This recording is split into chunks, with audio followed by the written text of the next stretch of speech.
Sebelum akhirnya ditangkap, terduga pelaku bernama Iwan masuk ke dalam daftar pencarian orang. Polisi pun menyebut Iwan merupakan residivis kasus pencabulan anak yang bebas pada tahun 2021 lalu usai divonis 7 tahun penjara. Dan untuk mendalami kasus penculikan bocah Malika ini, kita terhubung dengan psikolog forensik Reza Indragiri Amriel. Pak Reza, apa kabar Pak? Alhamdulillah Mas, mendengar berita penangkapan terhadap pelaku dan penyelamatan terhadap korban, saya bersyukur, hati saya lega, saya berterima kasih untuk teman-teman kepolisian yang tidak cuti Natal dan Tahun Baru untuk mengungkap kasus ini. Dan tentu saja untuk orang tua korban juga pasti bahagia luar biasa. Yang perlu dilakukan nih untuk memastikan kondisi kejiwaan Malika selepas diculik ini, apa yang harus diperhatikan nih Pak? Kalau kita berasumsi bahwa korban ini mengalami kesakitan atau penderitaan yang sifatnya multidimensional, maka sudah jelas bahwa protokolnya secara berurutan adalah dimulai dari pemeriksaan atau rehabilitasi fisik terlebih dahulu. Secara paralel atau bahkan secara serial dilanjutkan dengan rehabilitasi psikis.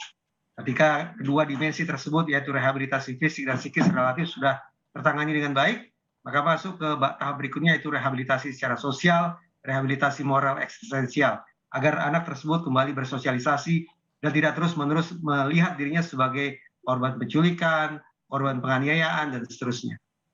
Ini kan kondisinya 26 hari diculik. Apa yang kiranya perlu diperhatikan oleh orang tua dan juga lingkungan untuk memastikan kondisi psikologis anak ini bisa segera pulih lah? Boleh jadi pada waktu 26 hari itu anak mengalami krisis kepercayaan yang luar biasa, terutama sekali terhadap tokoh primer, terhadap pengasuh, terhadap orang tua, terhadap keluarga, yang notabene pihak yang paling bertanggung jawab terhadap keselamatan anak tersebut. Oleh karena itu, saya membayangkan bahwa yang paling mendesak untuk dipulihkan adalah bagaimana agar anak bisa berhimpun kembali bersama keluarga atau orang tua dan bersama kakak adiknya, agar kepercayaan itu muncul kembali, rasa aman itu bisa pulih kembali. Itu sebagai fondasi bagi anak untuk kemudian bersosialisasi dalam skala yang lebih luas, keluar rumah, berteman, bersekolah, dan seterusnya. Kembali mengokohkan rasa keyakinan, kepercayaan bahwa keluarga, orang tua adalah pihak yang mampu menjaga diri si anak. Itulah yang paling mendesak menurut saya. Oke, sekarang pertanyaannya adalah motif pelaku yang sampai akhirnya menculik Malika sampai hampir 1 bulan ini. Anda mencurigainya mengarah kemana nih? Anak ini menjadi korban dari tindakan seorang residivis. Karena residivis, dia mengulangi perbuatan jahatnya. Residivisme boleh jadi mengindikasikan bahwa program rehabilitasi bagi yang bersangkutan gagal. Program rehabilitasi yang ditujukan untuk mengatasi dorongan-dorongan seksual yang jahat itu ternyata tidak efektif, ternyata tidak mujarab. Hitung-hitungan di atas kertas, perkiraan saya aksi residivisme kali ini yaitu penculikan kembali dilakukan oleh pelaku tersebut dalam rangka motif yang sama, yaitu untuk memuaskan dorongan seksualnya yang jahat tersebut. Bahkan saya sungguh bersyukur bahwa polisi bisa dalam tempo yang tidak terlalu lama mengungkap kasus ini. Karena saya bayangkan apabila anak tersebut sungguh-sungguh sudah menjadi korban kejahatan seksual, korban pelecehan kah itu, korban perkosaan kah itu dari si pelaku, dan suatu saat nanti tanda petik nilai seksual anak itu akan berkurang di mata si pelaku, tidak tertutup kemungkinan anak itu kemudian akan dijual, dijadikan sebagai objek eksploitasi seksual, diperdagangkan ke orang-orang jahat lainnya. Jadi ringkas kata, melingkar-lingkar pemikiran saya bahwa motif pelaku barangkali tak jauh-jauh dari motif seksual juga. Nah, punya catatan pernah melakukan tindak kriminal dan sekarang menculik anak. Bentuk penindakan hukumnya untuk orang seperti ini bagaimana menurut Anda nih Pak? Tentu saja di ruang publik saya mengajak kita semua untuk membangun optimisme bahwa proses penegakan hukum berdasarkan Undang-Undang Perlindungan Anak menjadi acuan tunggal pada saat kita menangani perbuatan si pelaku ini. Tapi sesungguhnya dari hati yang paling jujur, saya sempat berharap bahwa pelaku itu sempat melakukan perlawanan terhadap otoritas penegakan hukum. Karena saya bayangkan perlawanan macam itulah yang akan memberikan alasan bagi polisi untuk menembus kepala si pelaku.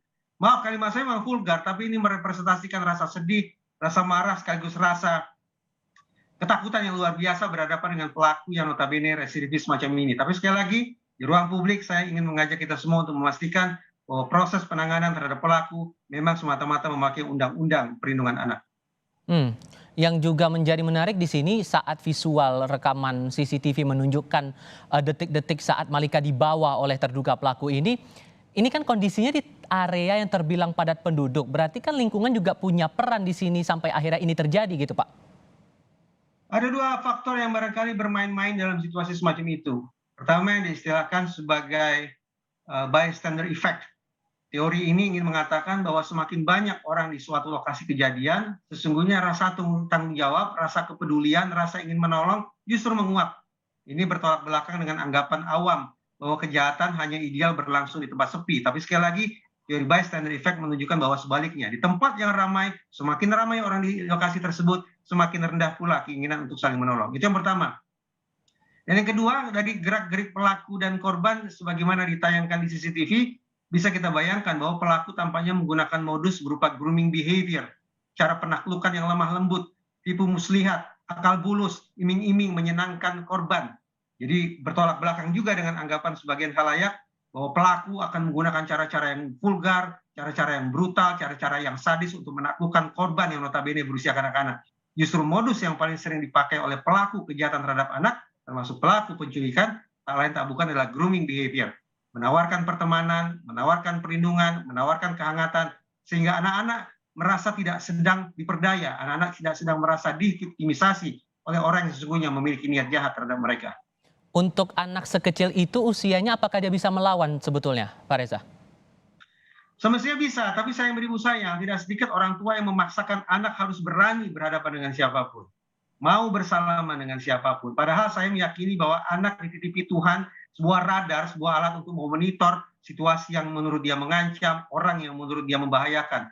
Lari, rasa takut, rasa malu, itu menurut saya sifatnya alami. Tapi sekali lagi, perasaan yang alami semacam itu, reaksi natural semacam itu acap kali justru harus dikesampingkan agar anak kita menjadi sosok yang dikenal pemberani, sosok yang hangat, sosok yang mudah akrab, dan seterusnya.